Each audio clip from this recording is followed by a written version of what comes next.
So P, queue మరియు ఆర్ల యొక్క వయస్సుల నిష్పత్తి 2:3:4. వారి వయస్సుల మొత్తం 72 సంవత్సరములు అయినా వారి వయస్సులు ఎంతెంత అని అన్నాడు. సో ఇక్కడ మనకు ప్రశ్న అనేది ఒక స్టోరీ లాగా అర్థమైతే లెక్క అనేది మనం చేయగలుగుతాం. ఇక్కడ మనకేంటంటే PQRల యొక్క వయస్సుల నిష్పత్తి 2:3:4 అన్నాడు. వారి వయస్సుల మొత్తం 72 అన్నాడు.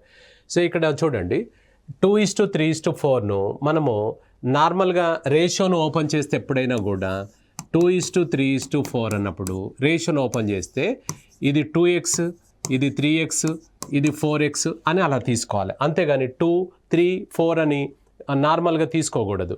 నీకు ఇక్కడ ఇచ్చినది ఏంటి సార్ మొత్తం అన్నాడు కాబట్టి వీటిని మొత్తం చేసేయాలి మనం. వీటి మొత్తం వచ్చేసి 72 అన్నమాట. సో ఎక్స్లలో 2x + 3x + 4x అంటే 9x = 72. అప్పుడు x = ఎంత అవుతుంది సార్ అంటే 9 ఎన్నిసార్లు పోతుంది ఇక్కడ 8 సార్లు పోతుంది. x = 8. ఎవరిని అడిగాడు? వారి వయసులు ఎంతెంత అన్నాడు. అందరిని అడిగాడు. x వాల్యూ 8 కాబట్టి first person, second person, third person. So 2x అనేది ఫస్ట్ పర్సన్ 2 × 8 16. నెక్స్ట్ 3x అనేది second person 3 × 8 so 24. So 4x అనేది థర్డ్ పర్సన్ 4 × 8 32 అనమాట.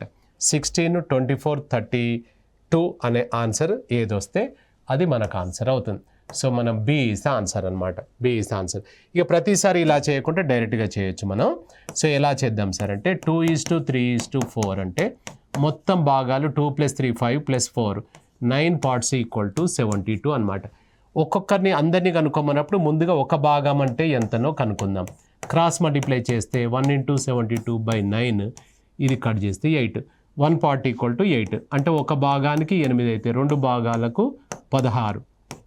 3 భాగాలకు ఎంత సార్ అంటే 3 8 24.